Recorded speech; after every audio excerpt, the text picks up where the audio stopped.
Welcome to Flesh and Pod, a flesh and blood podcast, breaking down weekly news and notes from the tournament scene, community drama, game strategy, and more. And now, here are your hosts, Darick and Logan.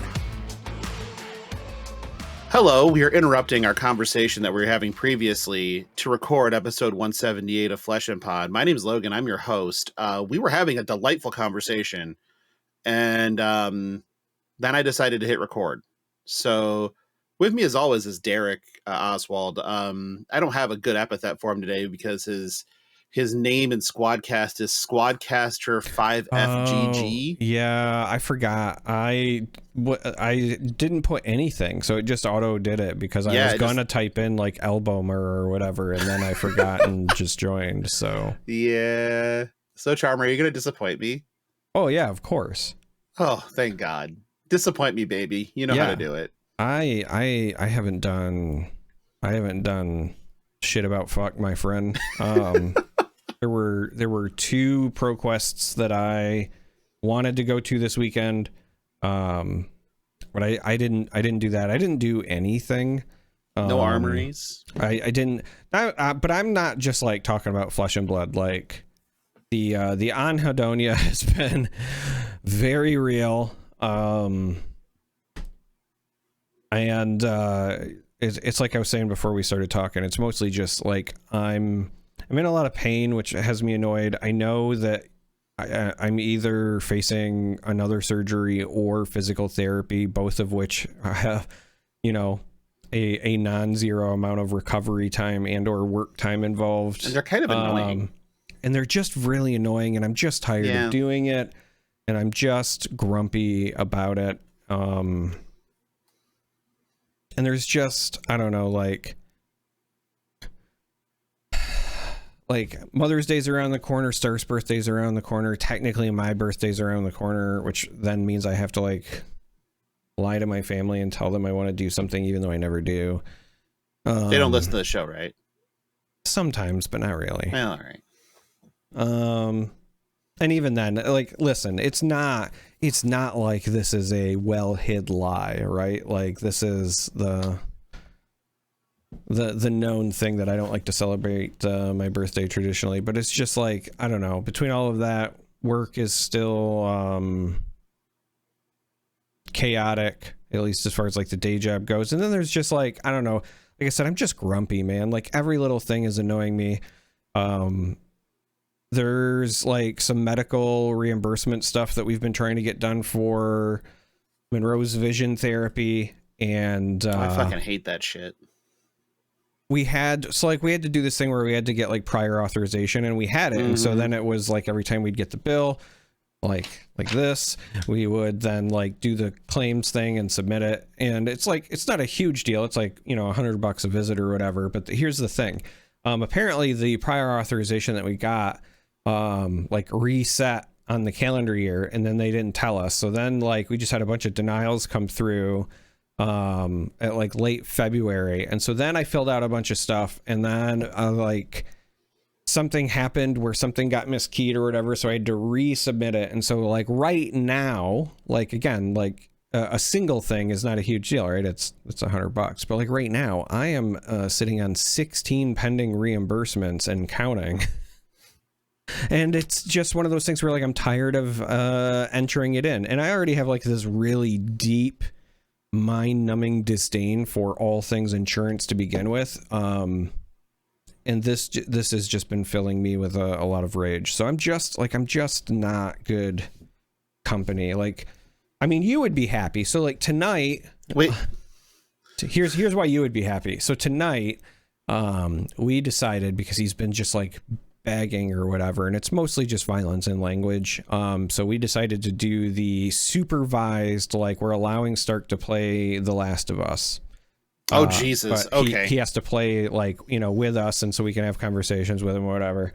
So like tonight he started. Tonight was his first night. So first, like we get through the like opening sequence with Sarah, and then he was like, wait, what? And we were like, yeah, you're getting the real like Last of Us experience, buddy.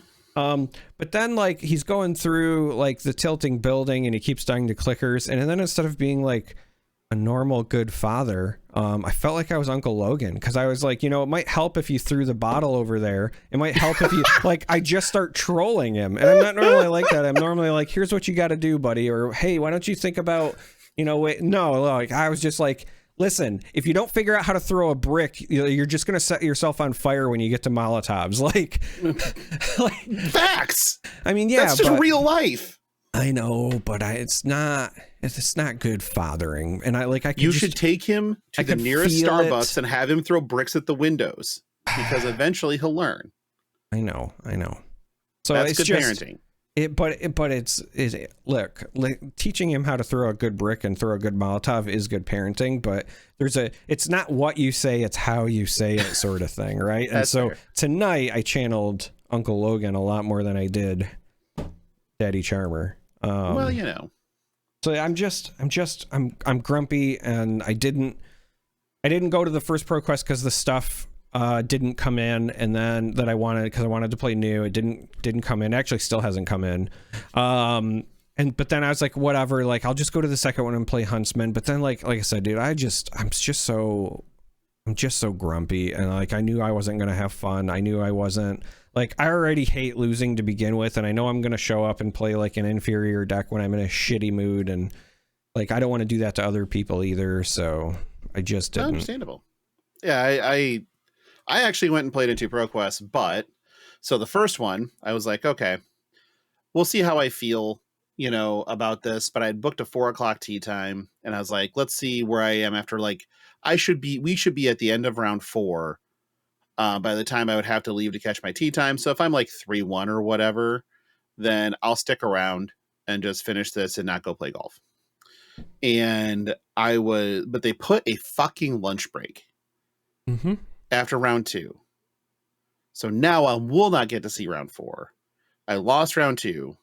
And so I was like, all right, I'm going to play out round 3 and then end up conceding it, because I want the rep. And I won, but I was just like, you can have it. I'm taking off. And then I left, right? Went and played a round of golf. It was a beautiful day for it. We were playing at what I would consider to be my home course, sort of the one I played the most rounds at with my buddy Rody. He just got into golf, wanted to be good at it starting this year. And he had only really played at a couple, like one local course a bunch and one other local course once. And so I took him out to the course that I played the most, which is much more challenging than what he was used to. But it is a very pretty course. It's very cool. It's got a very good setup. And then the last tee box sits on a hill looking over a tree line facing due west. And so I booked a twilight time, so the sun would be setting exactly as we're teeing off on 18, and just timed perfectly, and was absolutely gorgeous.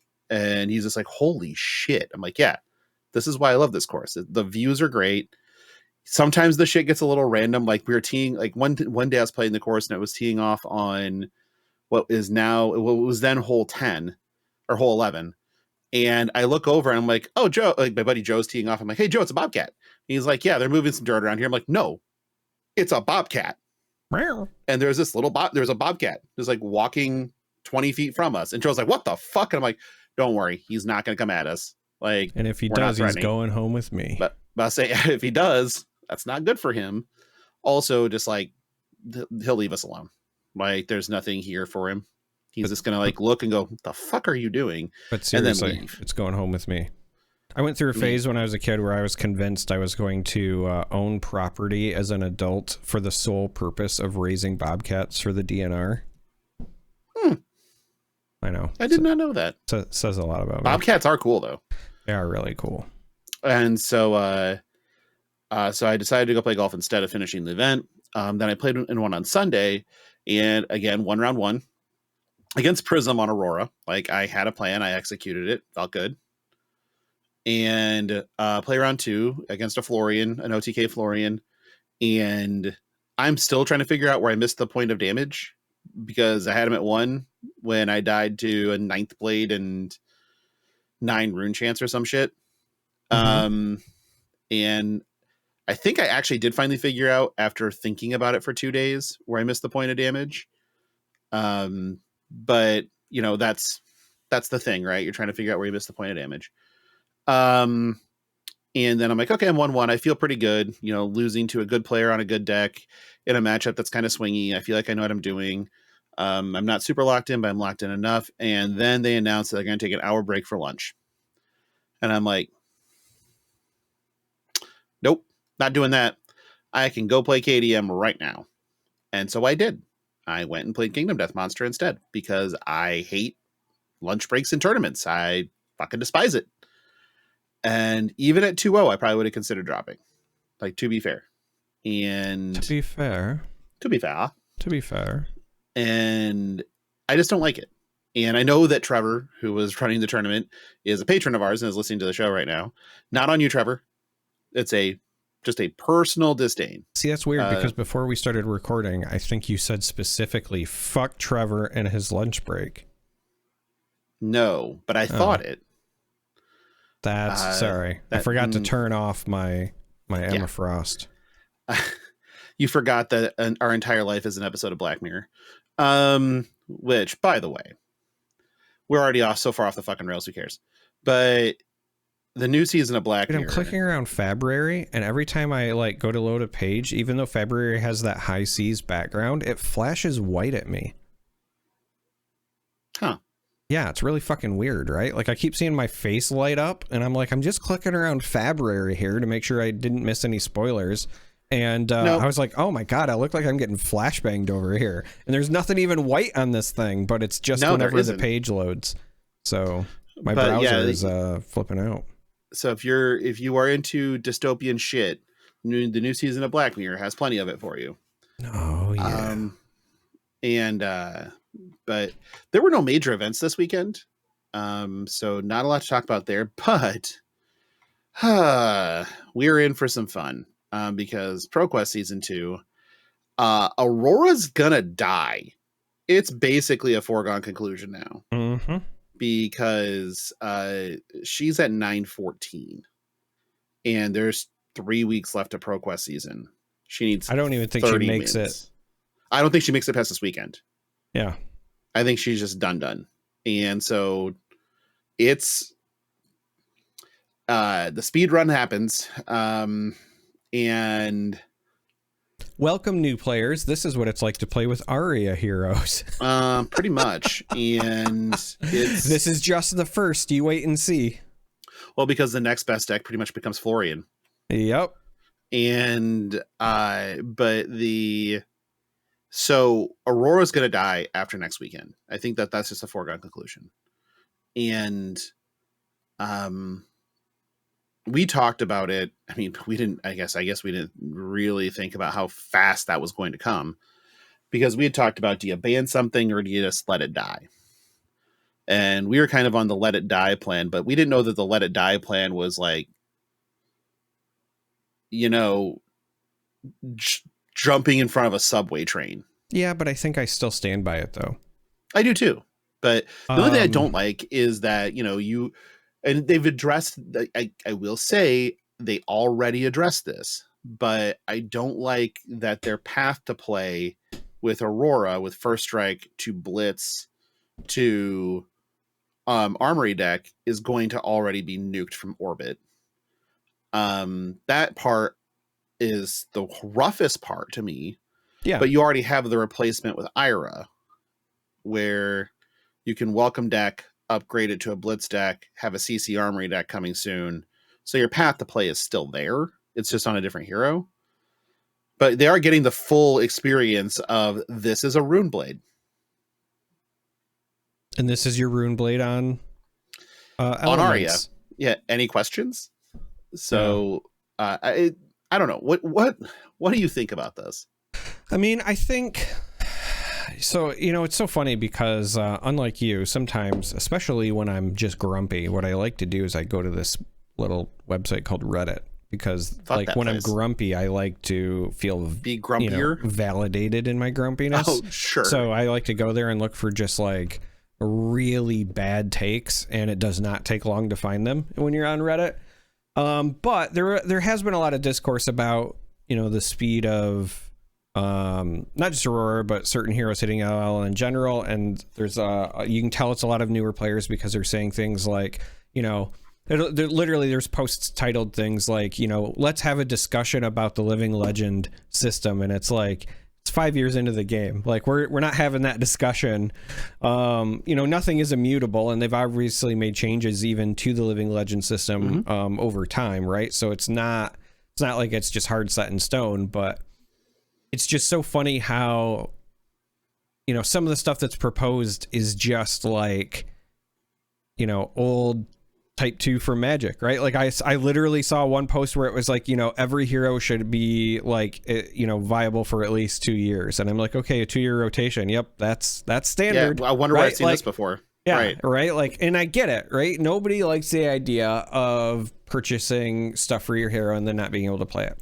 And I also understand that there are external factors, external pain points that exacerbate issues, right? The game is not currently cheap to play. Of course, I say currently as if it's ever been cheap to play. That's another thing if you're a new player. It's probably, you know, a bit of a shock, but for us, we're just kind of used to paying the exorbitant prices at this point. So like, yeah, it sucks when you buy into something and then, you know, your favorite hero's gone or whatever, and then you're stuck waiting. But Flesh and Blood is not like other card games, and I say that very often, and I mean it in a number of ways, right? It's a multifaceted catchphrase. Flesh and Blood is not like any other card game because the gameplay is unique. It's not like any other card game because the resource system is unique, and the, you know, paths to victory are unique. But Flesh and Blood is also not like any other card game in that it is meant to be played long term, and it is meant to reward collectors. And if that is not you, that's okay. But that's just something you need to know about the game. It is not, I'm not saying that you can't do it. I'm just saying it will be more difficult if you are the kind of person who buys in to a game to like play in a specific meta and then disappear for 2 years and then come back and buy whatever the best deck is, compete for a bit, dive in and out. And I know people who have done that for a lot of other card games. I have friends who've done that for Magic. I've had friends who've done that for Pokemon, this, that, Yu-Gi-Oh, you name it. There's been, you know, friends of mine who have like learned a card game in a weekend to go spike a tournament because, you know, One Piece had some blah, blah, blah, right? It's happens, called Vibes. It's happening in Hartford. Well, Vibes, you know, ROI, right? Like if you're, if you're somebody who is, you know, if your main game, if you will, has a downtime or a format or a meta that you're not enjoying, I know a lot of those card game players will just pick something up with the full intention of like, I'm going to play this for a couple of months. And then when the next band or whatever cycle hits for the game that's my main game or the one that I focus on, like I'll go back to that. Like people do that.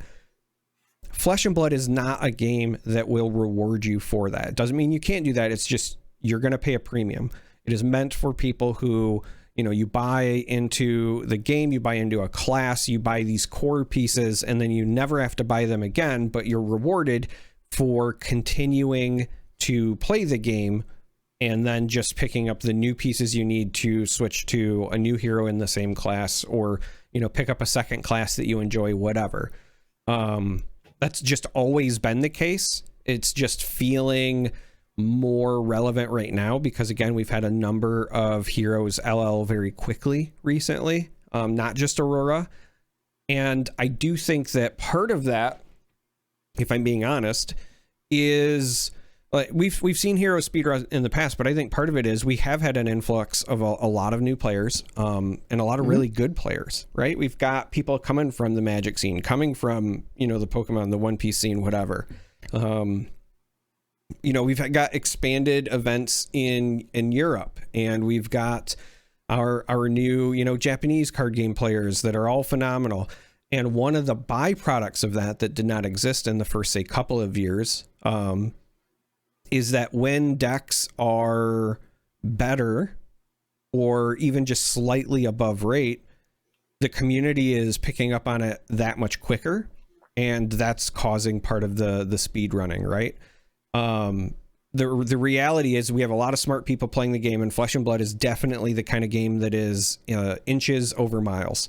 And so if there's something that even has like a small advantage, we're currently at a stage where people will pick up on it, and then they will play it. Like there is, there's a reason, for example, that for the Pro Tour London, we saw the rise of the Enigma, right? Because it wasn't just like, it was a team found it in secret and decided to go back to it. A lot of people arrived at the exact same conclusion. And we even talked about it on our show. And I don't even consider us smart. So clearly, if we can identify it, definitely lots of people can, right? But when you have these situations, the points are going to rack up faster.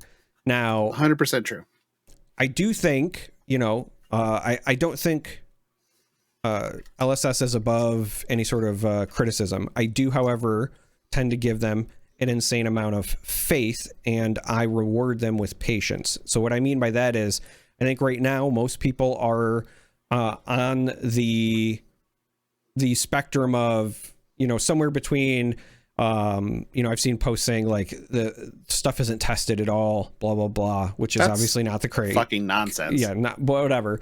But fucking I Reddit. do, Jesus. yeah, but I do think that there is something that is occurring right now, because we've heard them verbally say in the past that, there are a certain, there's a certain target where they would hope that a hero lasts for at least a year, sort of thing. Right. And we're very quickly brushing up and surpassing that. And again, not just with Aurora, but like Zen and Enigma and whatever, also like, they're in that ballpark, but I still think probably a little bit faster than what they would have hoped or expected. So I do think that we will likely see either additional tweaks in the point system and or additional tweaks in future hero and release design.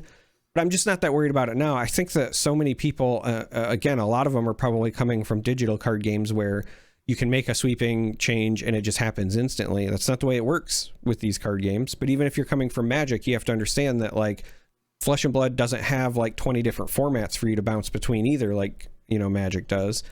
So here, if the community gives them feedback, like you have to understand that feedback, you're going to see it trickle in, right? You might see something the next set release, and then something else the second one, and then like the real implementation of it maybe a year down the line, because that's just how far down the line the dev cycles work. So yeah, I think that future sets, future heroes will see a little bit slower of a rollout potentially, but I'm not that worried about it, because like I said, I give them my patience and my faith, because every other time in the past where we've said, hey, this doesn't feel exactly right, or I'd like to see that, you give it about a year and then it happens. So I'm not that worried about it. Yeah. I mean, we've, again, said it a million times. Position on this show has always been big trust. We absolutely have faith in what LSS does, and not because we're shilling for LSS, because we're not. We're actually very critical of them in a lot of points and times, and deservedly so. But on that same token, we give them a lot of grace, because to this point in time, they've earned it. They've listened. They've adapted. They interact with the community and get opinions. They consult, and they're very open to what makes this a better game. I say this and I know what it sounds like, but they're like the least capitalistic company I've ever been involved with in any way. Because, well, one, they're not American, but two, they are more focused on good experience than exceedingly high profits. If they were absurdly capitalist, I would also have like a Kasai action figure over here already. That's something they could have just cranked out and sold, but it wouldn't have been up to LSS's exacting specifications, most likely. And they curate what they do very, very closely. And that includes the game. So when we're looking at things like Aurora speed run. Obviously, it's not what they want. They don't want a hero that's legal for 8 months. It isn't great. They know it. What they can do is then take a harder look later in development cycles. And it's like, okay, let's make sure that we batten down the hatches a little bit on these things so that we don't let something out the door that we shouldn't. And I think they've already learned that. We look at High Seas as an example, right? Or even looking at Hunted as an example. Nothing in Hunted feels obscenely busted, but all three heroes feel good. There isn't just a trash hero in the set. Right. And I would even go a step further and say part of the reason that the Hunted feels as good as it does as well is that from just that set's perspective, like there's powerful stuff in there, but as you said, nothing busted. But a lot of the stuff that I think really makes those heroes shine for all three of them, it came from stuff that was already printed, right? Like that was the first time in a long time where we got some new heroes, but it really felt like they were building on an existing foundation of stuff. Yeah. Yep. And even if we look at High Seas, we don't have much of that set right now, right? Like we just don't, but we have some of the powerful stuff that's going to happen. And we already have the kind of the blueprint. Yeah, Gravy Bones looks a little meany, but that's probably not going to hold. Marlin looks like an absolute menace. Probably actually just is an absolute menace. And then Puffin looks like she has a bunch of intricate play patterns. That is when somebody unravels them, then we'll probably get very, very highly rewarded for it. Yeah. But and that'll again, be Ben. Well, it could be Ben, it could be Matthew Tickle, it could be Rose Smythe, it could be the entire Asian continent. Who knows? Could be Mara. Depends on how many 0-for-4s there are. That's true. If there's a bunch of 0-for-4s, but if it has to cost resources, she ain't buying it. So, well, that's why I have faith that it'll just cost like cogs and cranks and gold. That's low hanging fruit. Mm-hmm. I'm not doing it. I'm not taking the bait. That's just bait. I'm not taking it. You can't make me. But I really fucking want to. Like, it's really difficult not to. Mara, I'm staying away from it because I love you, but fuck, that's so easy. It was a golden opportunity. God, I hate you so fucking much. I didn't. There was no way for me to not walk into it. I was going to walk fucking face first into something. Mm-hmm, mm-hmm. It didn't matter. Yeah. God damn it. Okay. It's because it was a well-crafted scenario for you. There were many cogs in my machine to make it work. Okay, that wasn't too good. No, it's not supposed to be. I didn't crank it, okay? And then straight to a B+. Gotcha. Yeah. Okay. What was it I said before we started recording? Oh, right. Yeah, you were showing the really cool deck box that had both of our faces on it, and I said that I felt like I was beginning my porn career, and then you started to say something, and I said, because I've never looked that good on a box, and then salvaged everything. It was the hardest I'd seen you laugh in 2 weeks. That got me. Yeah. That one sent me like... I should have a bottle here and have to do a shot every time I laugh at a dad joke. But that one was excellent.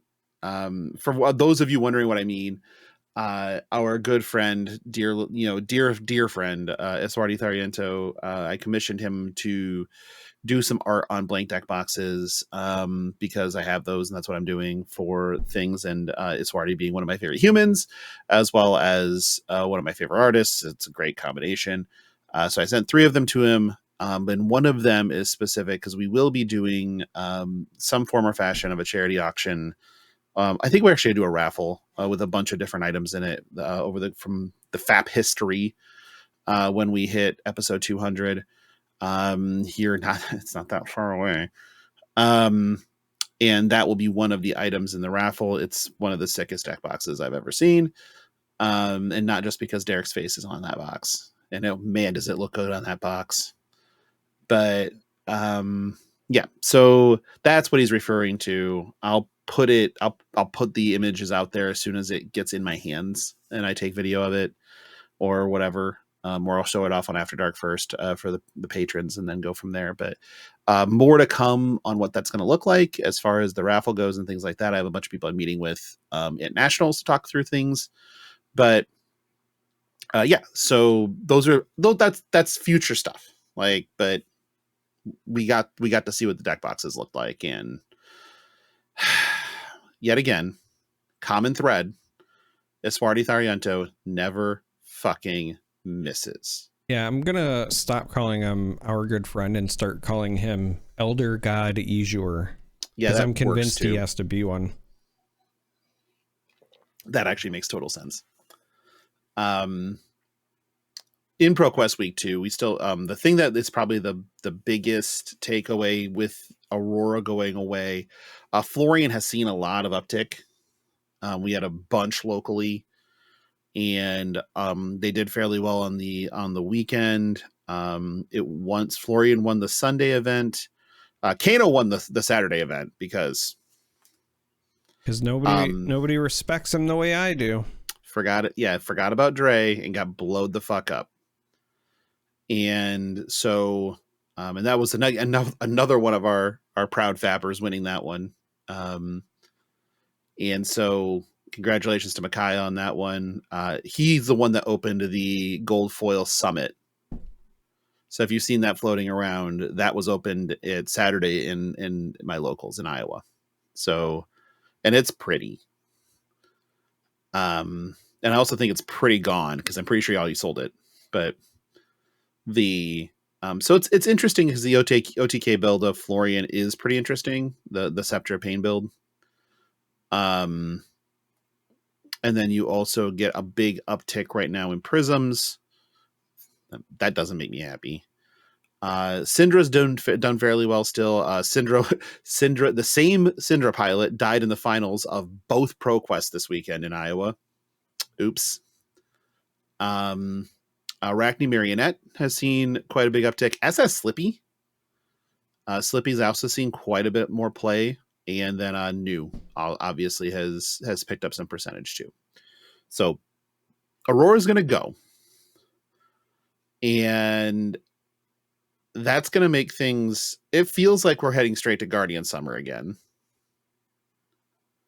and I don't wanna, because no, I don't want to deal with Guardians. They're fine. I need them to suck, or I need them to keep Prisms out, or I need them to die to Prisms so she LLs faster. That's it.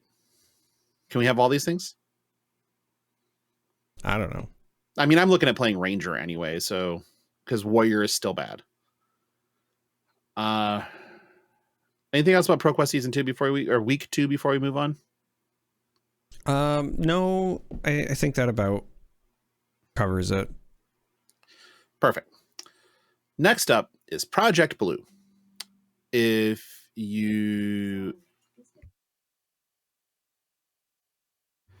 My Amazon Echo has lost its connection. If you have paid attention a little bit, it's shown up. If you're in a Discord server, spoilers channels, you saw it. There is a Project Blue event, June 7th in New Zealand. What Project Blue is sort of an in-between thing, a format that kind of sits between Commoner and Blitz. So it's Blitz with all Majestic Heroes all only rare and common heroes. So you can't play Shiana, you can't play Emperor. Prism Advent of Thrones. Even though she's Blitz legal, she's a Majestic. On down the line there, right? And then commons and rare legality, and a giant band list. Where do you think Blaze falls? Epically good, honestly. No, but like What's her rarity? Blaze's rarity is promo. Right. So I guess it does not legal because it's not a common or a rare.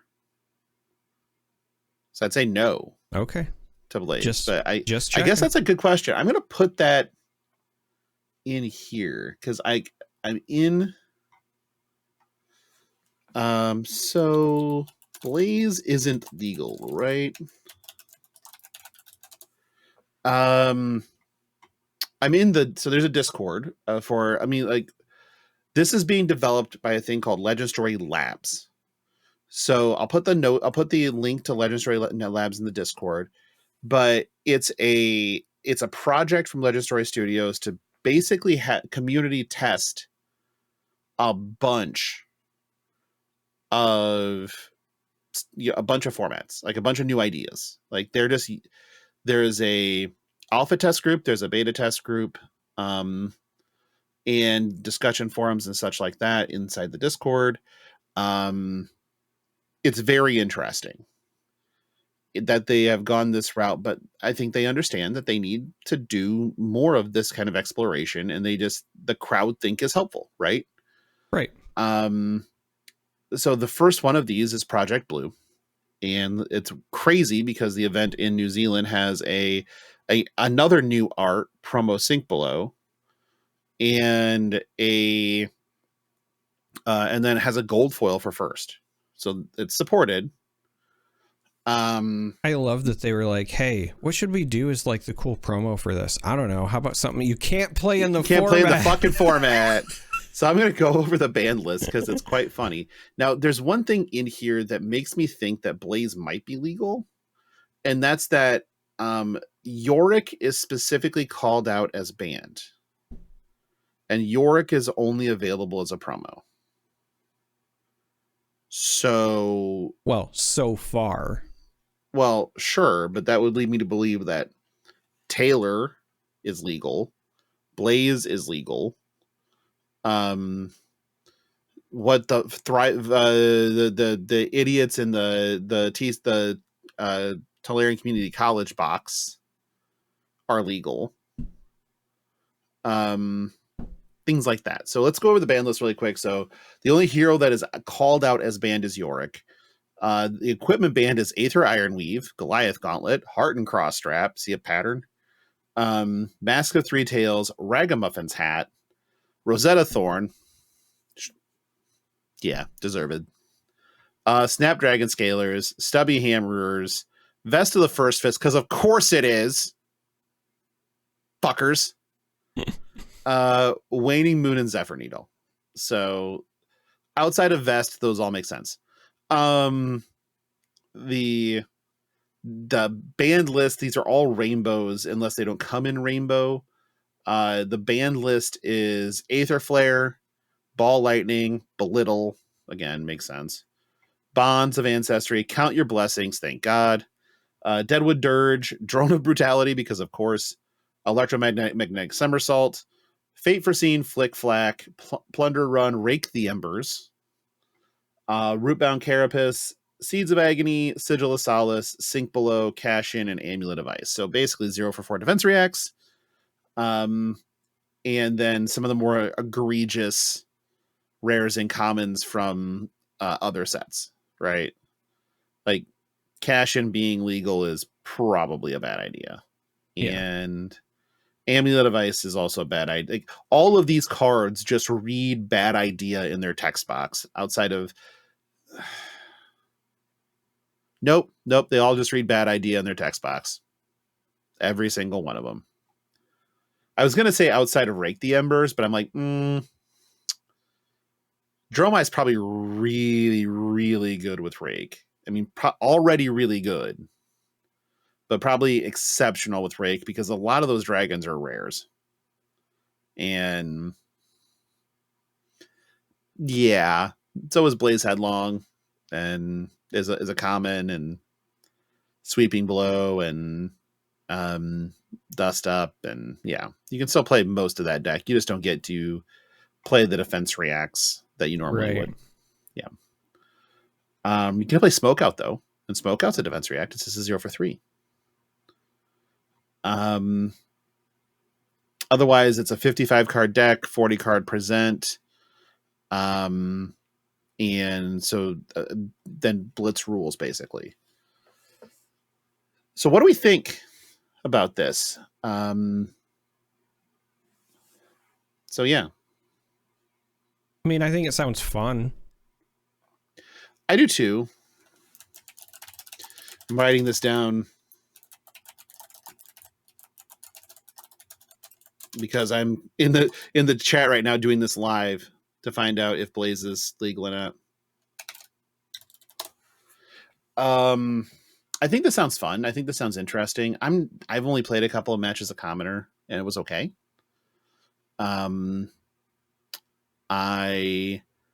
Blitz has vacillated between being some of my favorite gameplay and some of my least favorite gameplay, just kind of depending. Obviously it was my favorite gameplay when Kasai was legal. Right. But it was my least favorite gameplay when Zen was, wreaking Verdance was wreaking havoc, Zen was wreaking havoc, Kana was wreaking havoc. Like Wizards really were just doing their thing. But I think I'm interested. I think I'd play this if it was supported just to see. I feel like there's a lot of room for brewing in there, especially if you don't have to worry about the 0-for-4s as far as defense reacts go. And you can because the 0-for-4 attacks are still legal. You can play Snatch. You can play Exude. Exude's a Majestic. You can play Lightning Surge. You can play... you can't play Snapdragons, but, there are other methods to the madness to do stuff. Right. So yeah, you can do a lot, I feel like. And... it's a good brewing ground. I think it's fun. And they have specifically said in the mission statements with Legend Story Labs is, things that we try in here may never make the light of day. That's the point. So let's see what we can come up with, and I think that's very cool. I like that. I really do. Any other thoughts on Project Blue? Abudi Abada? If I were blue, if I were green, I would die. Yeah, something like that. Yeah. Okay. The next thing I have on here, I put it on here. I don't know. Like, it's something I felt like we should talk about. But we do this on occasion. It feels like we do this kind of yearly or maybe even biannually, which is just a state of the game check-in. Like, where are we? How do we feel? And the first one on here is, where is your relationship with Flesh and Blood? I feel like it's an important question because it's easy to feel like you're in and out of card games a lot. And Flesh and Blood, as you said before, rewards people who stay in. But where are you? What is your relationship? You picked the wrong week to put this one on it. The short and sweet answer for me is that I feel the best about the game as like an objective analysis as I think I ever have. I think that despite a lot of the growing pains of like newer members of the community, voicing their concerns, and I'm not even trying to invalidate their concerns. I think that for many of those folks, especially just like through their own personal experiences and whatever, all have very valid reasons for feeling one way or the other, blah blah blah. It's just one of those, like, the game itself, we've crossed the 5-year mark. Last set was incredibly well received. The new set looks outstanding. The last 2 sets, even before Hunted, were still, in my opinion, very good. Maybe too good from like a power level standpoint, but in terms of theming, in terms of what they brought to the table, I think that they're on a really good run right now, right? So like the game, I feel the best about the game that I think I ever have. from an objective analysis. I would list future hurdles potentially as, international things that are outside the game's control, whether it's tariffs, whether it's travel issues, visas, etc. I think those will be pain points, but if there's a game that will figure out a way to make it work, it's this one, because this game launched like literally under the shadow of COVID and somehow still survived and thrived despite those challenges, survived and thrived despite the major shipping challenges, both post-COVID as well as like when we had weird things get stuck in a canal, right? Like, well, this game has endured it all. So I feel right now the best about the game I think I ever have. My relationship with the game is the worst it has been since I started playing, but that is not the game's fault. That is my fault, right? So that's, where I'm at right now. No, and I get that. That's very valid. It's so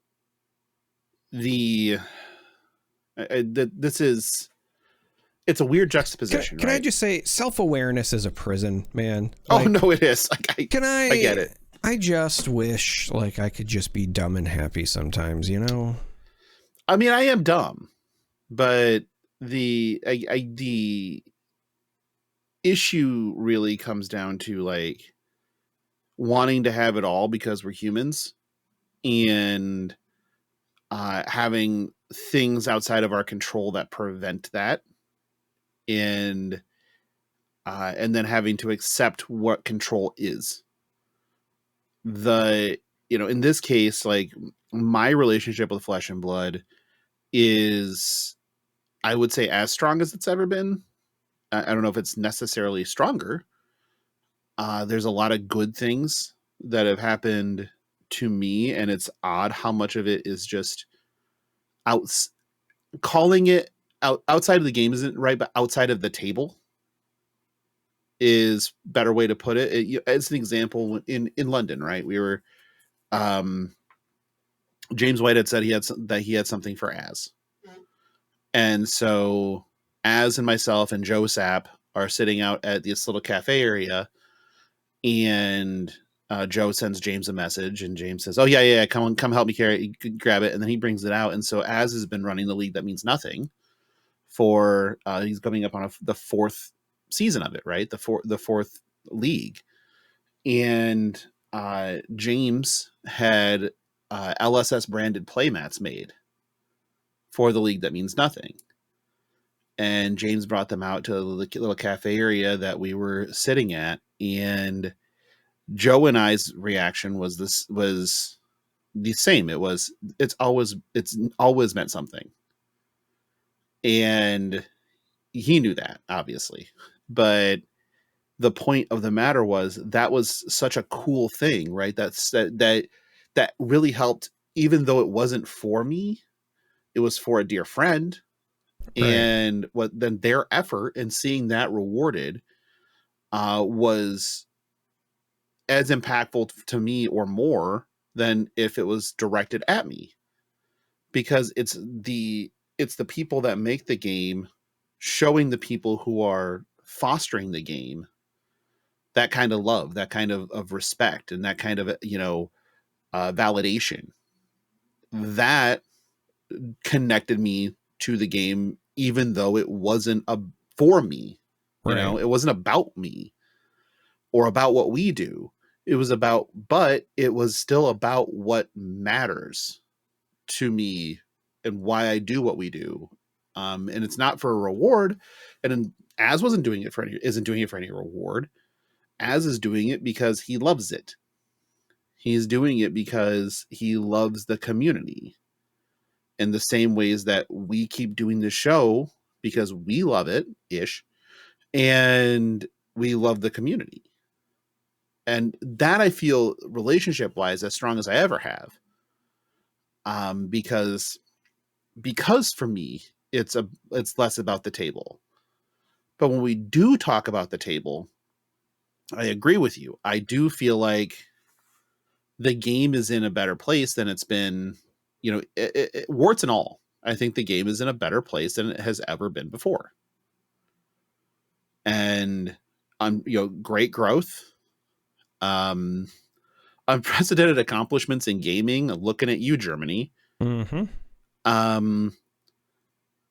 Continually moving the bar and setting new bars and things like that. Are there still things that I look at and I kind of roll my eyes a bit sometimes? Sure. There's always going to be. Nothing is perfect. Hasn't ever existed. But the game has done so much to address issues that come up and player concerns that it's hard to think that it won't just keep growing in those ways unless they decide to, unless somebody decides to write a giant check for the game that James can't say no to. And I don't even know how big that check has to be. It has to be real fucking big. And even then he might say no. But the point of the matter truly is that as long as they keep caring about the players in the community and growing the game, and the game's going to be just fine. Mm-hmm. Like, these are smart people working on this game. They're developing these heroes that are writing the rules, that are, setting up the tournaments, that are creating the experience, of the game itself. The crew they have in place is excellent. So I don't see any concerns there. And I asked, in the question, I asked a year ago or 2 years ago. 2 years ago is what, 2023 at this point in time, and we were on the backside of Uprising. That sound right? So 21 was Aria, 22 is Everfest. Yeah, that sounds about right. Yeah, I think it was early 23, right? Would be Uprising. You would already have been on the show. So it'd have been, had to have been early 23. Uprising was June of 22. Was June of 22. Okay. So 23 would have been Outsiders, maybe? Outsiders. Yeah, it had to be out. Yeah, it was Outsiders because that was the event in Chicago. Yep. So where you had a bicep that didn't work. Yeah. Because Outsiders release was March of 23. Yep. Because it was before that Baltimore event or Chicago event. Yeah. And I loved Outsiders. Like, I thought Outsiders was great. Yeah. But I think that they're hitting better notes, especially in Limited, lately. Hunted Limited was a lot of people dunk on Hunted Limited, but I think it's because most everybody had to draft it on Draftmancer and not like in paper. In paper drafts feel way better for this set specifically than the Draftmancer drafts. And that's no fault of anybody's. We're all trying to work through not having product availability. If I was to say anything that is an issue that, well, God, even 2 years ago, Outsiders product dried up so fast. So yeah, even 2 years ago, a year ago, I don't think we had as many issues, but a year ago also wasn't as, a year ago would have been Mistvale. So yeah, I mean, a year ago would have been the Zen meta with Bonds of Ancestry and Art of War Legal. No thanks. Right. I'm better here now than then. That was very bad. So yeah, I mean, I feel good about the game. I feel good about this. And I wouldn't trade the experience of running this show and our community and the friends that I've made, along the way, present company included, for anything really. So it's great because, if I think you and I, like, if I think about excitement levels when I go to tournaments, it isn't, I get to play this event. It's like, I get to see insert person, Yeah. And that's a feature. That's not a bug. And a lot of people are like, well, what about the game? I love the game.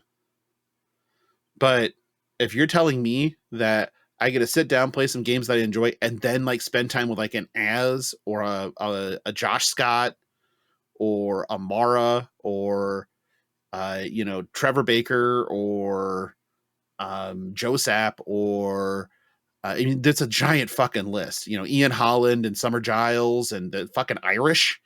Yeah, I want that.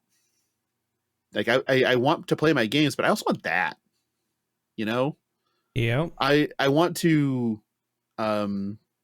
celebrate with the people that I've met and the relationships I've made through the game.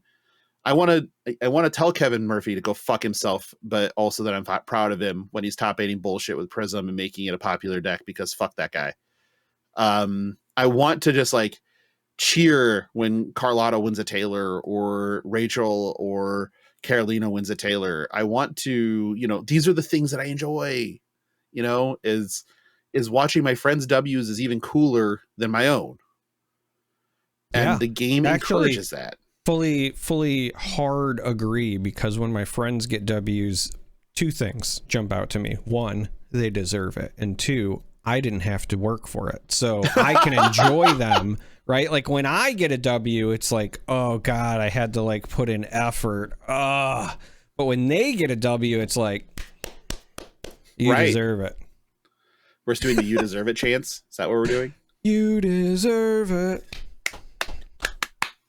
The last thing I have is, if you could do one thing to enhance the game itself, what would it be? Oh, this is a hard one. To enhance the game. Correct.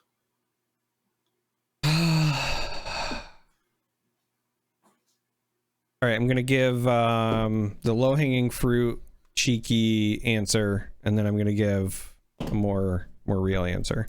The low-hanging fruit cheeky answer is give me PvE, because I'm still waiting. We're all waiting. My real answer is, and I think they've been doing a good job, especially with the new product that was just recently announced, but just a little more emphasis on some of the multiplayer formats. I think Ultimate Pit Fight is neat, and I like some of the stuff they're doing with it. I would personally love to see someday, I know that it would logistically be very difficult, so I know what I'm asking when I say this, right? This is like, I know what I'm asking, but it would be really cool to see a legitimate like UPF tournament. So you figure out whatever the size of your pod is, 4, 6, 8, whatever. And then when everyone sits down at a table, the position you are eliminated in your pod is like reverse points, right? So like last place gets 1 point, first place gets 8 points or whatever. You do your scoring, you remix pods, et cetera, et cetera. Then you do a cut to, top 8 or, 2 top 4s if the 4s are your pods or whatever. But I would just love to see some level of event like that, and not even because I want it to become a competitive format, but just because there are a lot of people who play this game who only play it because it's competitive. And so even if we can just kind of like nudge them along and say, hey, there's going to be an event that's like this, go have fun, think you might get more people playing it. And so I would also like to point out that a long time ago I pitched what I called the Rainbow Highlander format, or something. I forget the exact name I gave it, but the short answer is it's a UPF list, right? But the requirements are that your 40 card deck has to be 13 blues, 13 yellows, 13 reds, and 1 tome, the Gorganian tome, because we should be playing max copies of that if you're playing multiplayer, because it's funny. Yeah. And so anyway, you do that, and then also it's not just like, like 1 copy of whatever, but you can do yellow, blue, red. It's legitimately like old school Highlander, right? So you treat every card like they're, if you're running that they're unique, one, I was about to say a card, but then I realized it only comes in one color, but that doesn't work. Sink below. Yeah, sure. One sink below, then you only get, you get the red, the yellow, the blue, whatever. But you only get one. You only get one. That's it. Yeah. You don't get one of each color. If you're choosing to run sink below blue, I have questions. But yeah, I think that's pretty good. The fucked up thing is when I had this question on a sticky note as something I wanted to talk about in the future when we had some downtime and we didn't have a ton to talk about. I had written my answer on the sticky note and I didn't realize, that I had written that I had actually made notes for myself. And so I looked at the note of what it was, and it was give us online deck submission. Cool. Well, shit. Yeah. They did that. That's also why I was struggling, because again, if we give them feedback and you just wait, it happens. I don't know. Yep. Don't know how else to sell it, but yep. I literally just online deck submission through Gem. And it's well, shit. The other, I think the only other thing off the cuff that I would think about is the concession policy. I still think it needs reworked. I do believe that in my mind, the thing to do would be to dial up the penalty for asking for concessions. But allow people to concede whenever. That's my personal opinion. Concede in turns, concede whenever. Right? Because sometimes you think that you have a window to win when you start turns. And then you interact and your opponent interacts with what you're doing and you realize you don't have a window to win, but they would have won because you're now, your window's closed and you would like to concede, but you took an action in time. And I think that that's an easy fix to say you allow concessions whenever, but I know that the part of the auspice of not allowing that was we're worried about people trying to bully concessions. Well, that's easy. Make it so the penalty isn't just a game loss or an IP penalty. Make it that you're DQ'd and there's an investigation on whether or not to ban your ass. Make it real so that you heavily disincentivize that behavior. Right. But I don't really want to add one more thing for the judge staff who are already top of the line, who are already excellent, to try to police.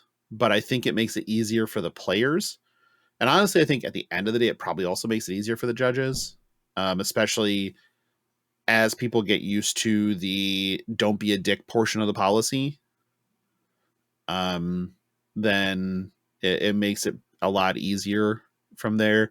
We don't have a whole lot of problems with activist judging when it comes to these events where there's improper rulings given to or preferential treatment in most cases. I mean, I think that the judge program weeds out that kind of shit pretty universally.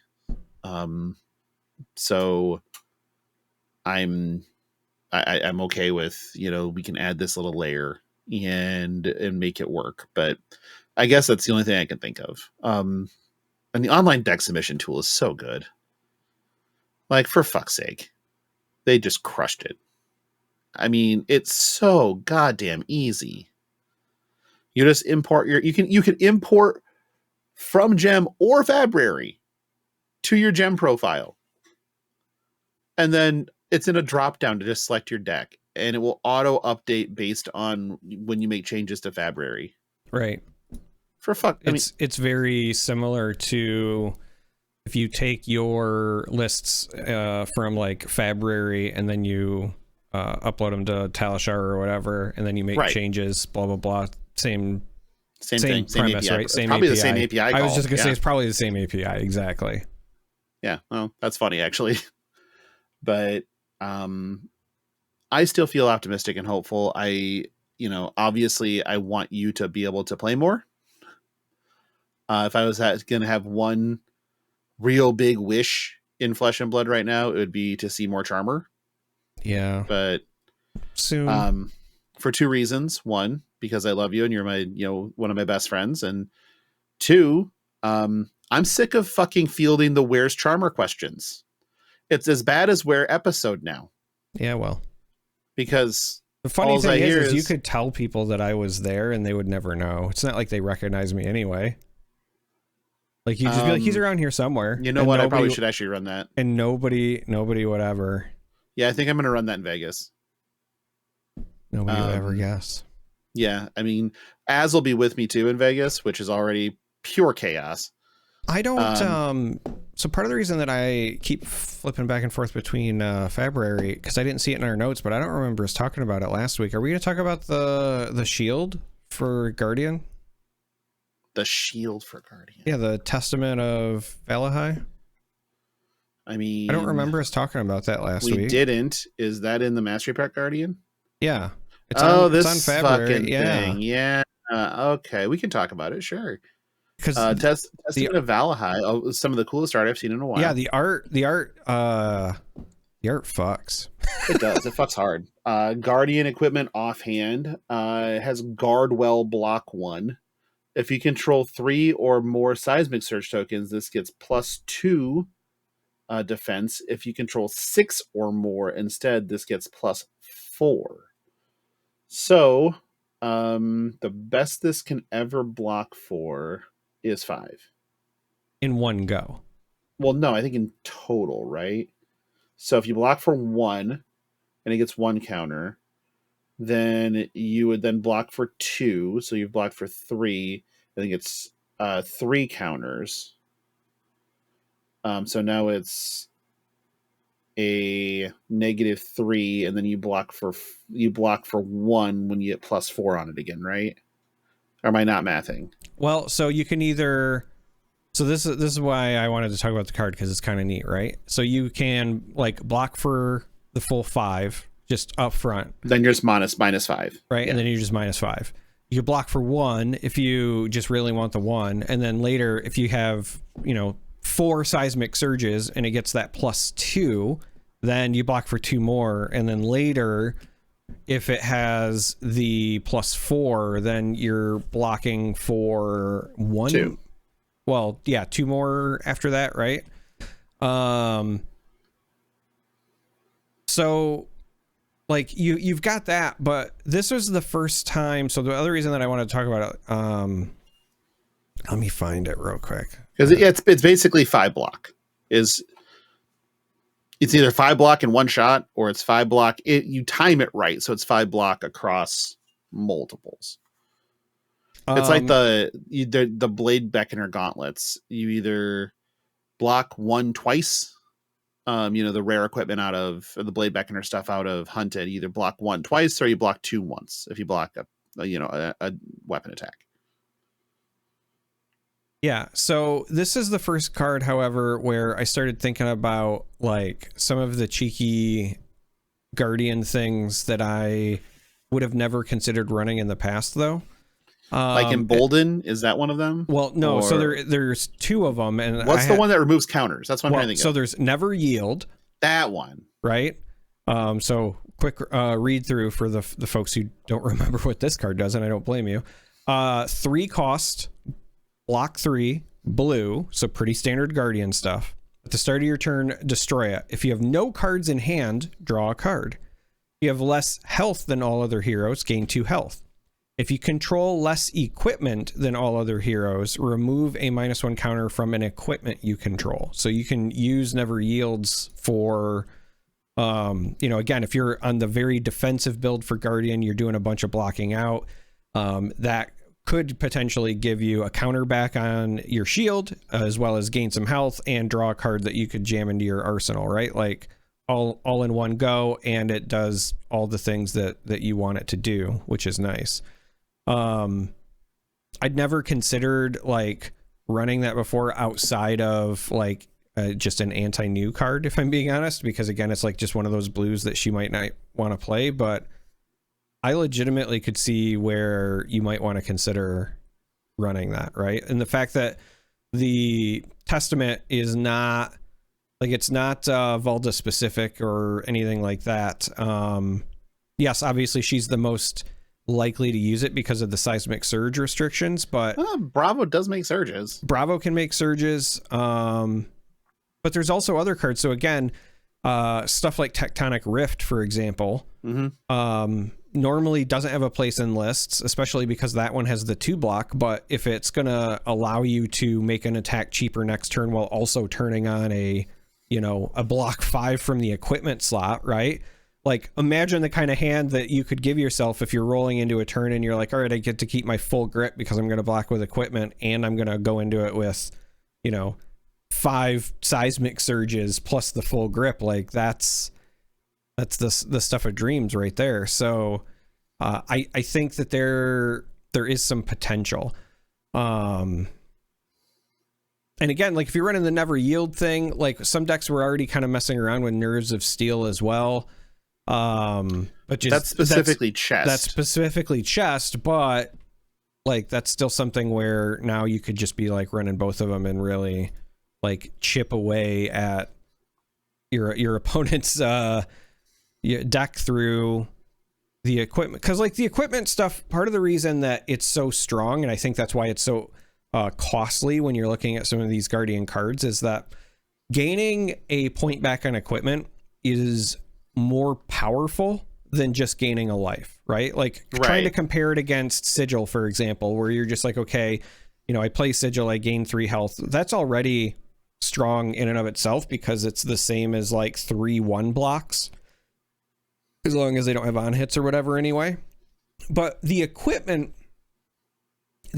piece is important because that could be the make or break on break points for an on hit, right? That might allow you to keep an extra card in hand. That might mean, with equipment that you can now stop the crush effect of something dominated or turn off something from overpower. All of those things, strictly just gaining life doesn't let you do. So, right. Yeah, it's expensive, but I could see this shield, and who knows what else is going to be printed with the Guardian set. Maybe there's even more support, but I could see this shield like actually being kind of a house in the right decks. Now I need to look up how much Grandeur of Valahai's are at now. Oh, Jesus, fuck. Never mind. That high or that low? Take a guess. Playing the game. Dude, I'm the last time that I looked at them, like cold foils were $80 the last time I looked at them. So I'm not like I guess that's my guess. $80 for a cold foil. I'll say $50 for a rainbow. Well, there are no rainbows. The rainbows would be thousands. Oh, right, because that was the Everfest one, right? Okay, mm-hmm. Yeah. So your guess is $80. That feels criminally low, but I've always felt that about that anyway, so I'm going to say $80, yeah. The cheapest on TCG Player currently is $188.83. Okay. The highest the highest sale price so far is $171.50. Yeah, because I'm like the one I own, I got from Elaine. Thank you, Elaine. Wait a second. No, you didn't. You got it from me. I also got one from her. Oh. So she was selling... Right. And I gave you one. You're like, oh, that's funny. I just bought one from Elaine. Right. Yeah. But even back then, like that was I paid more for the Mask of Momentum that I bought from her than I did for the Grandeur at the time, I'm pretty sure. I'd have to go back and look at messages, but they were both very similarly priced. Mask of Momentum, I'm assuming the rainbow foil from Welcome to Wraith would be $95. Yeah. Right. That thing is expensive now. How much did the Earthlore Bounty EAs go up finally? A little bit. They're 36 now. That still seems criminally low too. But I mean, it's majestic though.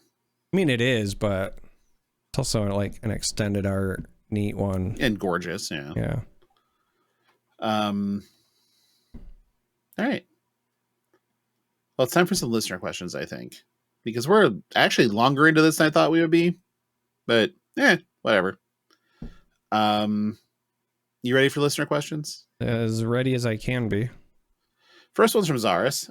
Give me some far too early predictions and hot takes. What does the meta look like for Nats? What does it look like for Worlds? Does Warrior hit the top of the meta? Okay, I'm going to address that last one first. Fuck no, it doesn't. Like, what? No. Until we get the Warrior Mastery set or whatever, Mastery Pack, no. And even then, probably not. We have to wait until Kasai Centauri Sellsword is printed as an adult. Then we can have nice things. Until then, no. Meta look like for Nats. Well, there's no Aurora. There's no Enigma. There's no Zen. The new heroes are legal. My first blush at everything is I'm going to be working on Marlin as cards come out. Always keeping Syndra hot in the back pocket.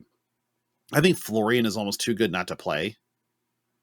Like, personally, I think the deck is very, very good. It's really good. I mean, I've been saying that for a while, though. I was saying it before even Pro Tour London. I was saying I feel like that's the best deck that not enough people are playing, is the best way to know how to put it, right? Like, yeah, no, I get it. And I think that Prism is a constant threat right now. Like, just is. Yep. It's bad into Florian, but it's kind of got game into everything else at this point.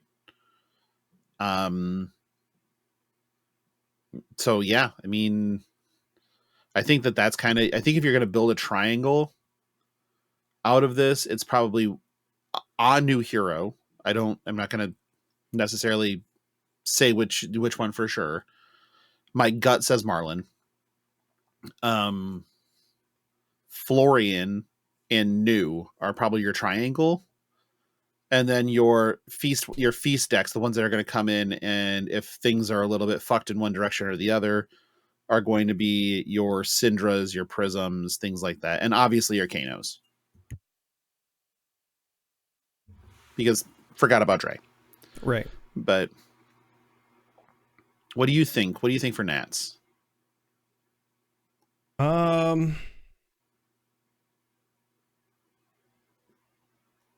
All right, so like assuming Aurora is gone, I think Florian and Prism are very strong.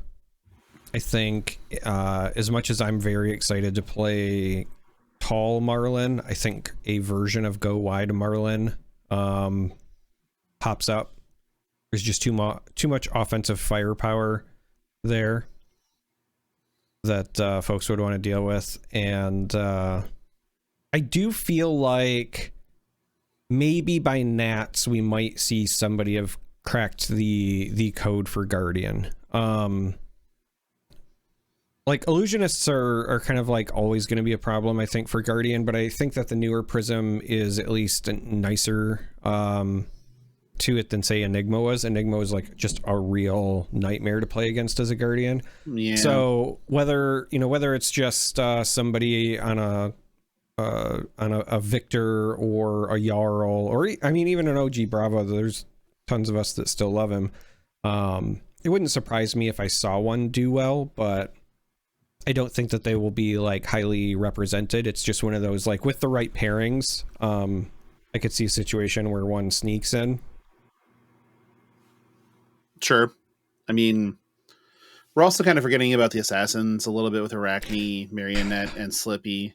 I just don't know that they're going to be good enough, honestly.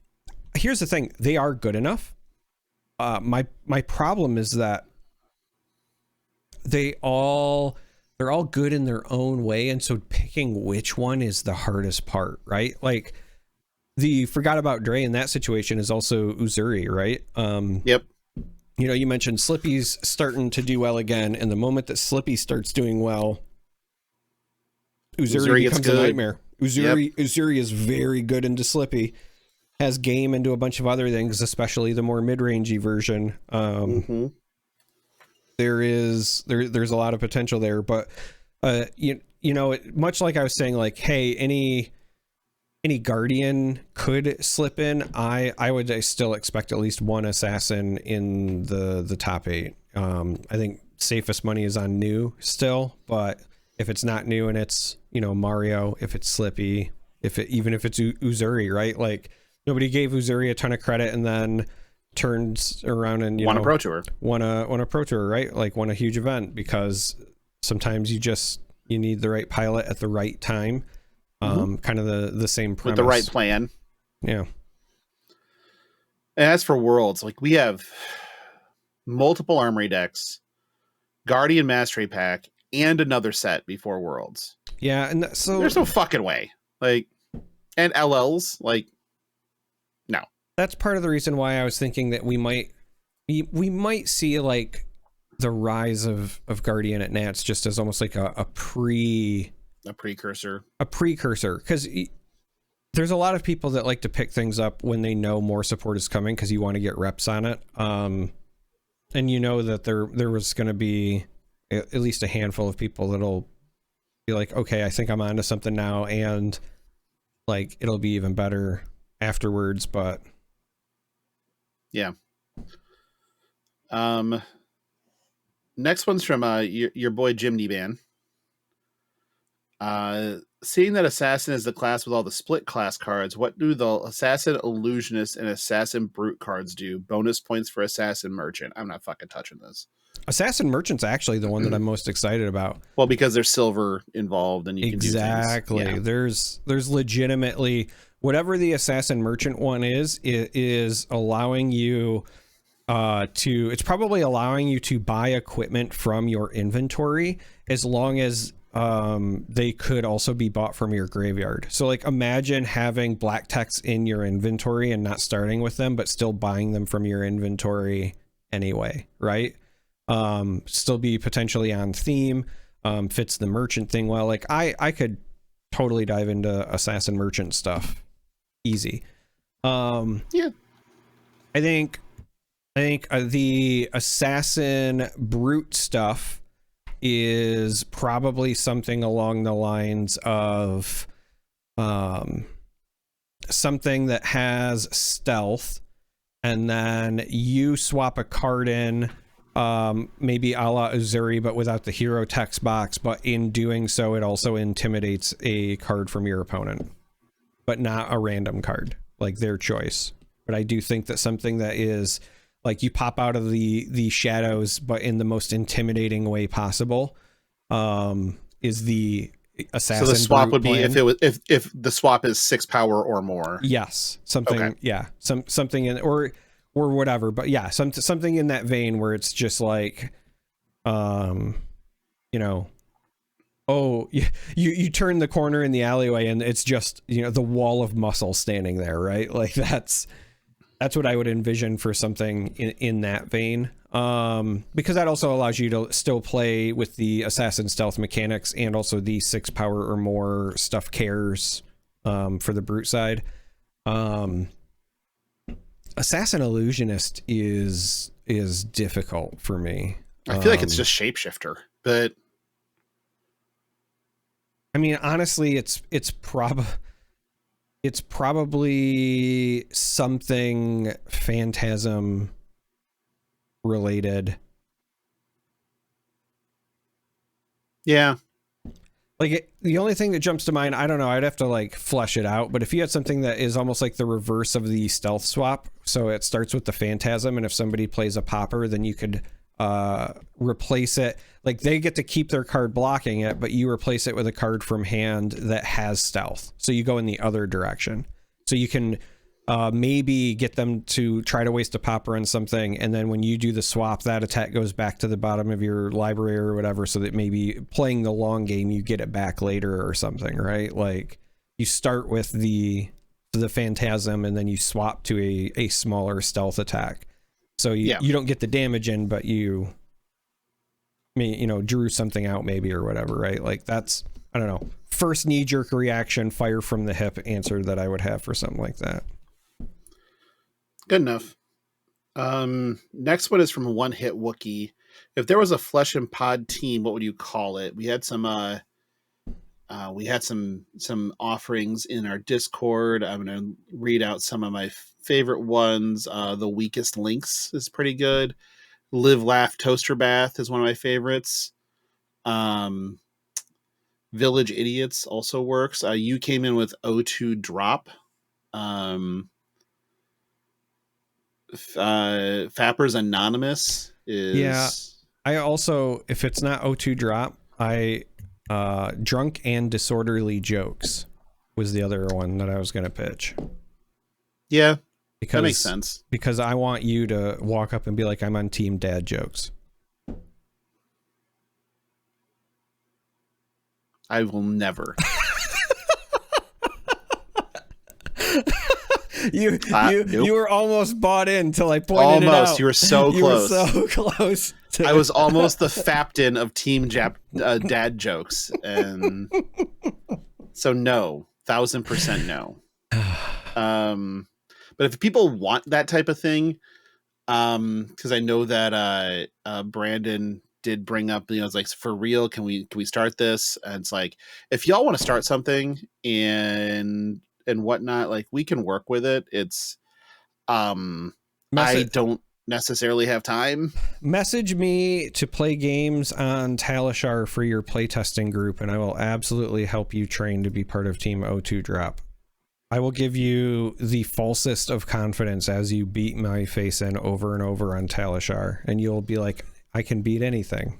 We'll just work with the Channel Lake, Michigan guys and gals and have them kick the shit out of our fappers, and it'll be better. Although some of them are also fappers, so I don't know. Yeah.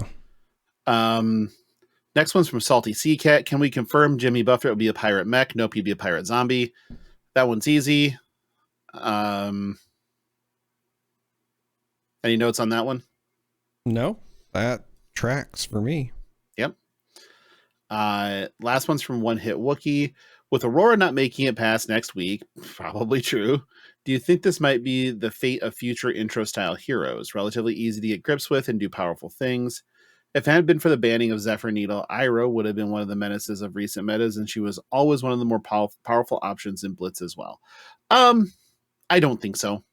I think that this is so if you've been listening to us long enough, you understand that there are two things that have classically been stupid fucking overpowered in Flesh and Blood. Elemental heroes and rune blades.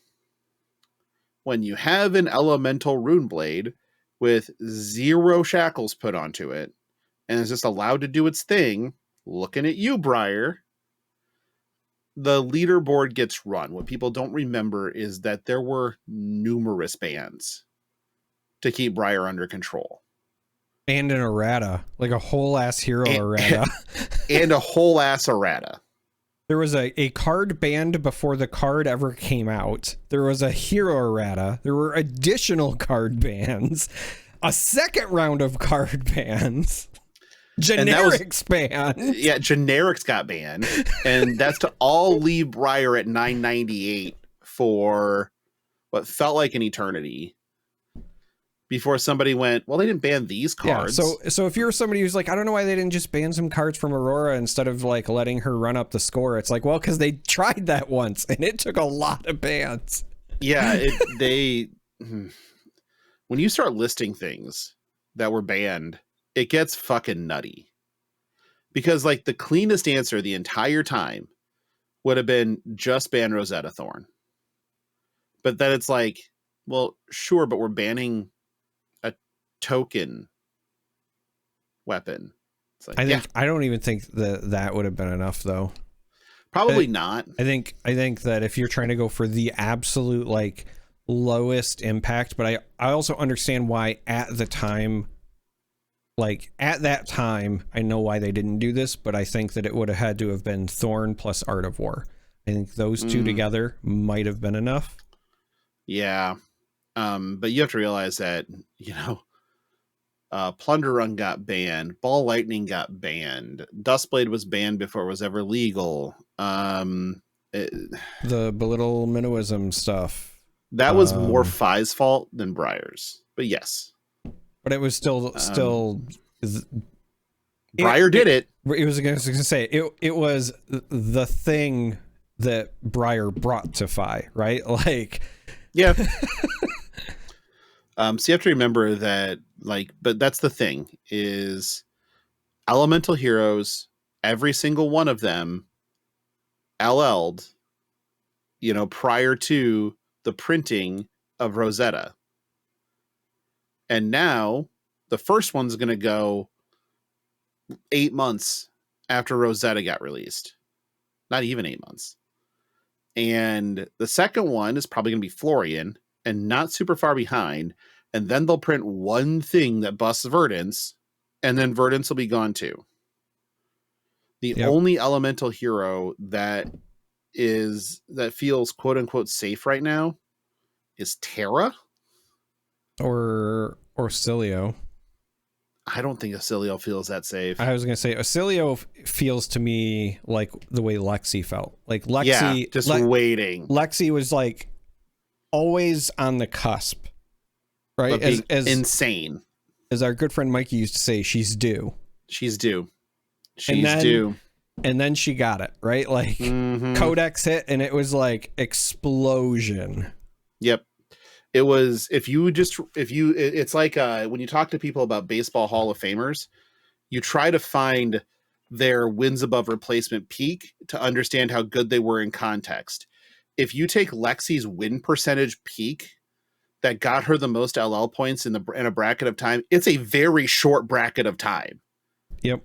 And it's a fucking monstrous amount of points. It's an Aurora bracket of time.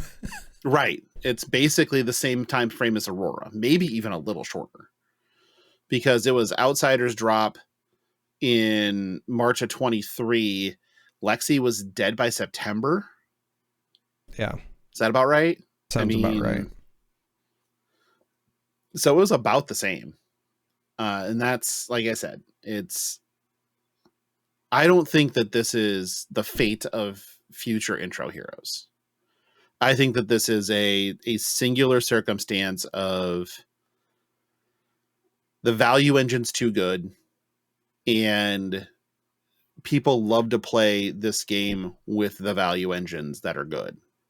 So I am legitimately excited to see what Ira can bring to the table after her deck though. Yeah, I think that Ira gets good, but it isn't. Ira gets good as something.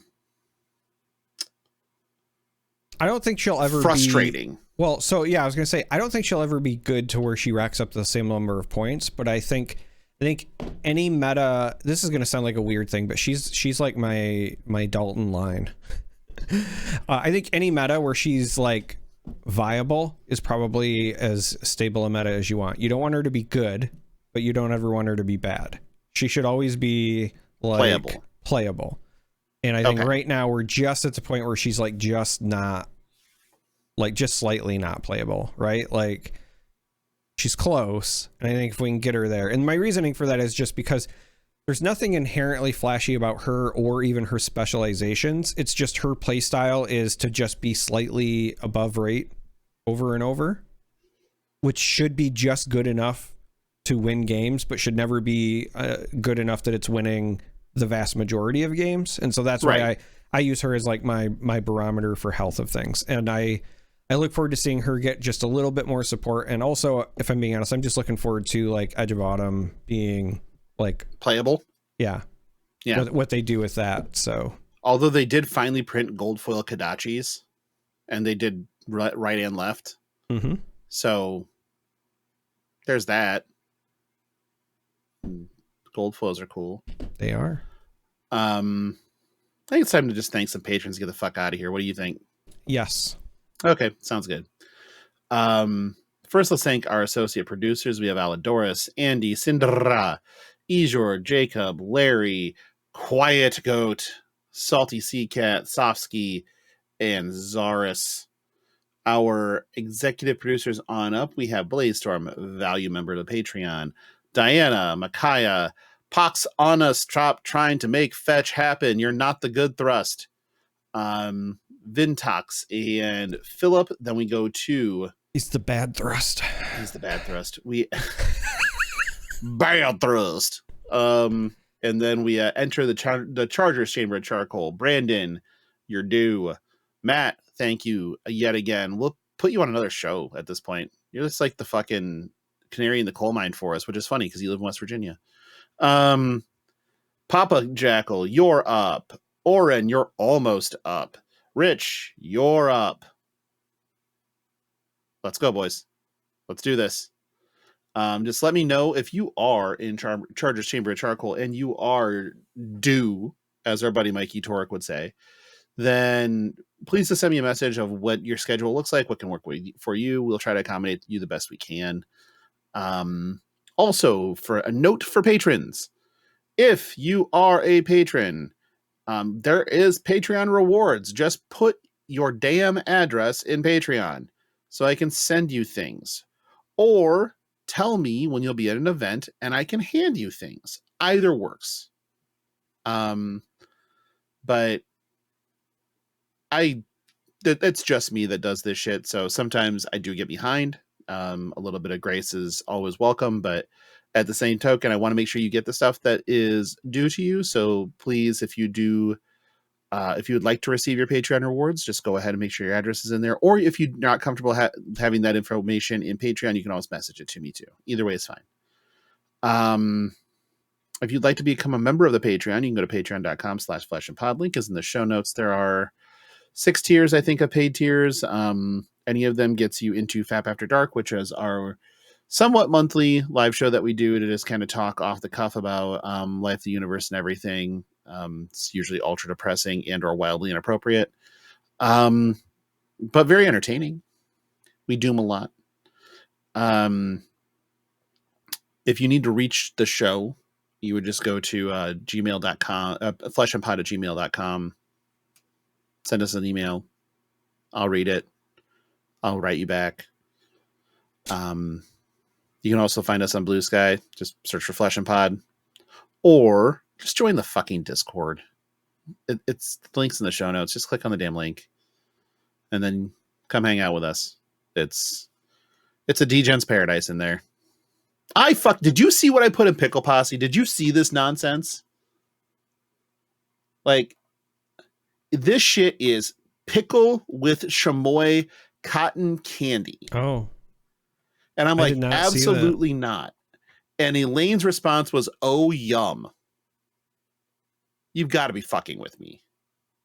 I think she was not talking about the actual food, but was instead talking about the ultra sexy mascot on the packaging.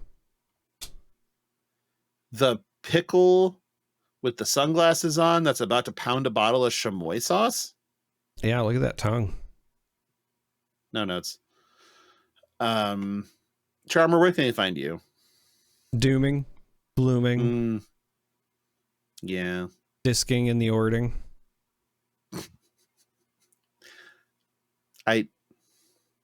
That sounds pornographic.